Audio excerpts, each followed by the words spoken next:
afternoon, everyone. My name is Jack Berkman. This is Jacob Wall, who is my partner in this important investigation. I'd like to begin, before we get to the substance of anything, by observing a moment of silence for my friend Glenn Seelig. Many of you knew Glenn. He was one of the best PR guys in the world. He was with me for many, many years. Seelig Multimedia.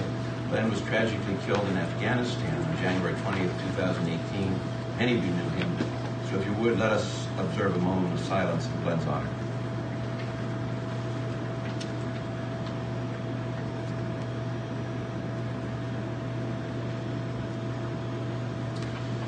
Before we get to the main event, which are the accusations of our client, Caroline Cass, before we get to that, you now have a copy of the accusations and the specific averments. I want to talk, and Jacob and I will both talk about the backstory here. There has developed in the last week, as I'm sure all of you have noticed, a rather tragic and sad backstory that somehow I or Jacob or others paid or attempted to pay some woman for coming forward. None of this is true. And let me take you through the emails people are talking about. There's one woman named Lorraine Parsons. Lorraine Parsons apparently does not exist. No journalist has ever talked to her. It's a fake person. So I think we can dismiss with that. The other woman does exist. Her name is Jennifer Todd. Apparently she has received an email from a person who does not exist, a person by the name of Simon something, I think it's Simon Frick, on a proton mail. Now, I will tell you, proton mail, as you may know, as you can see, I'm a very sophisticated guy. I carry a flip phone. But even I know how to create a proton mail. I think any college kid, any campaign worker, for that matter, any high school kid that's smart can go in and create a proton mail.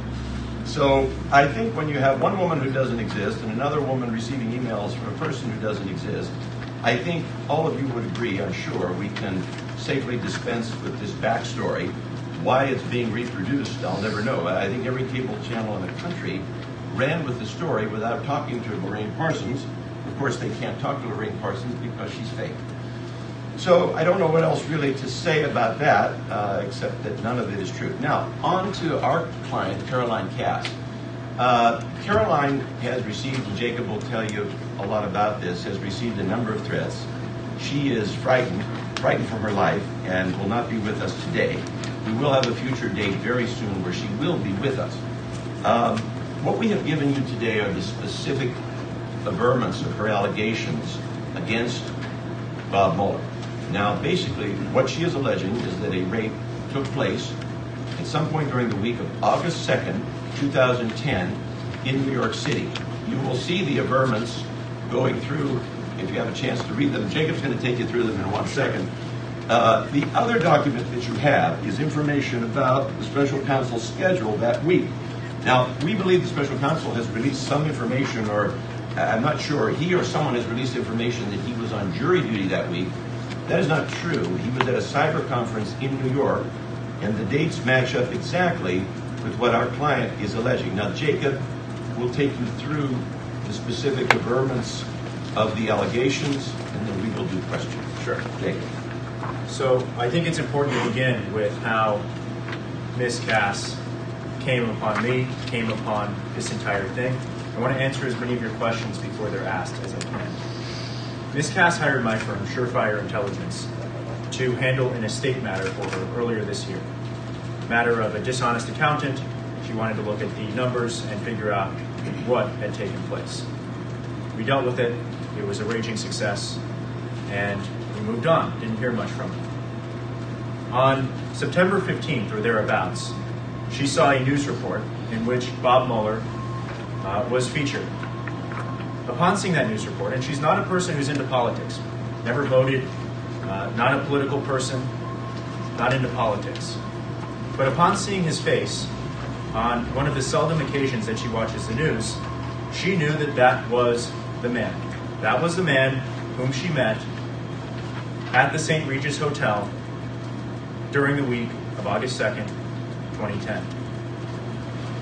She then reached out to me because she knew that I had the wherewithal to parse through this and figure out whether or not there was anything to it, maybe she was wrong, and I immediately took a skeptical stance. My default position is to not believe of women. I think that the burden of proof is on the accuser. I've been very clear about that. You've all seen that on my Twitter feed. We've seen ridiculous allegations in the past few months where people don't remember where something happened. They don't remember when something happened. For all we know, they were never there. And so my default position is not to believe. Let me add one thing, Jacob. I want to add one thing. Jacob has, Jacob, microphone. Oh, sure. Let me add one thing here. Sorry, I want to add one thing. I can tell you from having observed that Jacob and his firm went through the most intense vetting of any woman in one of these situations, and I've represented other women in these situations, as you know, that I have ever seen. And it went on for a long, long time. And Jacob is, and I have seen it with my own eyes, he very much, we came at this disbelieving, and we came at it with extreme skepticism. And that's right. And so we went point by point. When? Where? Who else was there? Can I speak to that person? I did speak to that person. We went through every meticulous detail of her allegation. We cross-referenced it with public records. We joined historical societies to get some of those records. And we determined that the accusation was credible, or we wouldn't be here today. This has nothing to do with politics. Ms. Cass is not a political person.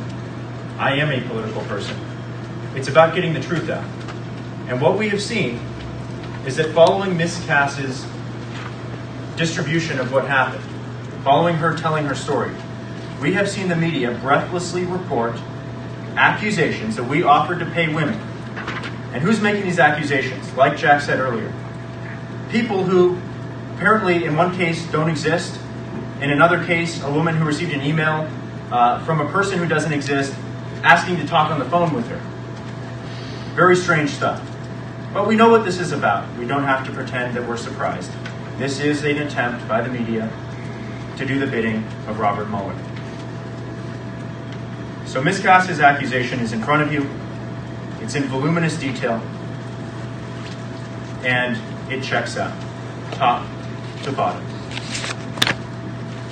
This accusation is serious, and it's one which will be dealt with. Currently, we are, and Jack is more the expert on this, being a lawyer, working through channels to report this to law enforcement. Of course, what we've seen is that Robert Mueller has ordered the FBI to go after the accusers.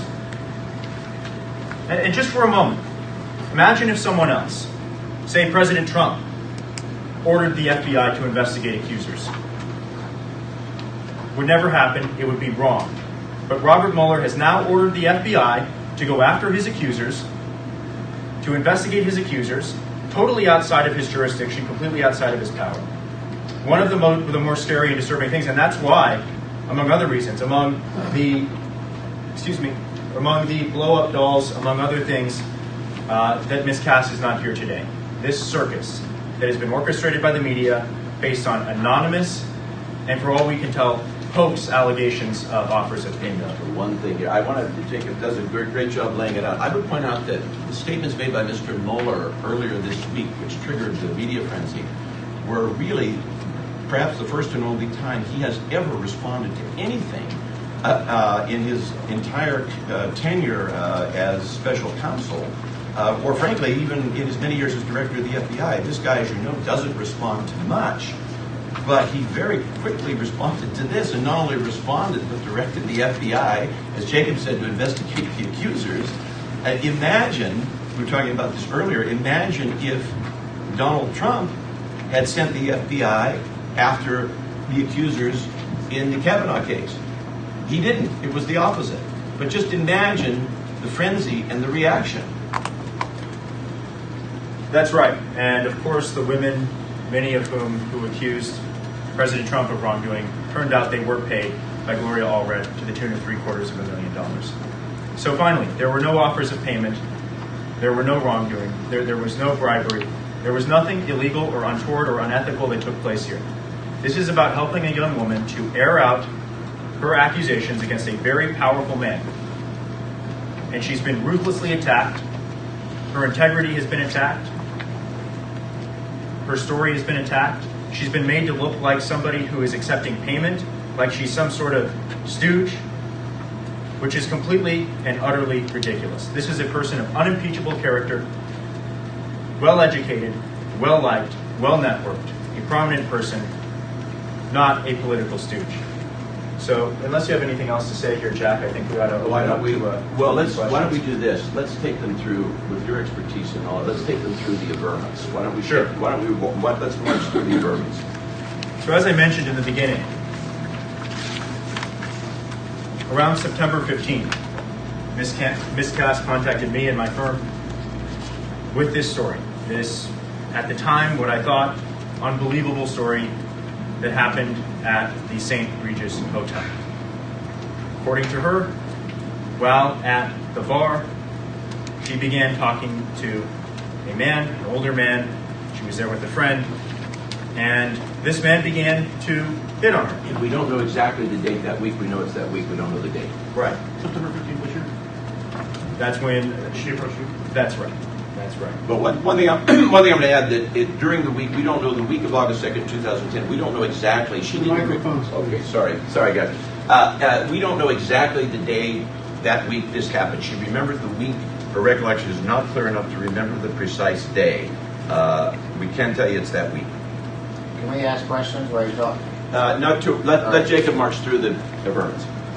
Ms. Cass declined Mr. Mueller's sexual advances, and she moved over, according to her account, one bar stool as to create space between herself and Mr. Mueller. Upon scooting over, he then scooted over to move himself closer to her. In an attempt to intimidate her, he mentioned to her that he worked for the FBI. At first, he just said he was a cop who was in town for a conference. Again, these are details that Ms. Cass brought to us that really seemed too specific to be false. Intimidated by Mr. Mueller and physically pulled by her hand towards the elevator, she decided that it would be wise not to make a scene, not to cause a problem. She walked about 30 feet towards the elevator with Mr. Mueller, and they went up the elevator to what she says was a suite on the 19th floor of the hotel. She went to his hotel room, a suite. She said it was medium-sized, rather nicely adorned, after which Mr. Mueller allegedly poured her a drink. She doesn't remember what it was precisely. She said it was a brown drink. Maybe it was whiskey. Maybe it was brandy. Not sure. After that, Mr. Mueller asked her to lay down in the bed. She knew where this was going. It wasn't good. She asked him, in an effort to maybe shame him and get him to back off, she asked him, "Are you married?" He then held up his hand authoritatively and said no, pointing to his left hand. She also didn't see a ring on his right hand. He then grabbed her by the shoulders, according to her account, and tossed her onto the bed. At this point, she knew the situation was dangerous, and she did not attempt to physically resist, although she did yell, and after she yelled, according to her, he took the comforter that was on the bed, grabbed it, and placed it over her mouth. She stopped resisting at this point, and at that point, she was brutally raped. It lasted about 5 or 10 minutes, according to her account, although she can't be entirely sure. And when he was finished, she got off the bed, she grabbed her high heels in one hand, and she ran out of the room barefoot. She then entered the elevator, putting her heels on while she was there, and rushed home as quickly as she could. Upon getting home, she took a shower. She said she was in the shower for some time. And after taking a shower, she called her friend to let her friend know that this was not a date with an older man to see what it was like. This had gone horribly, horribly wrong, and something horrible had happened.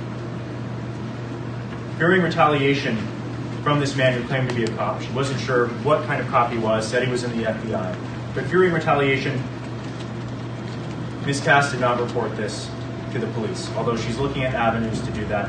As we speak, she's working with Jack here, and she's looking into that. This trauma has stayed with her for some time.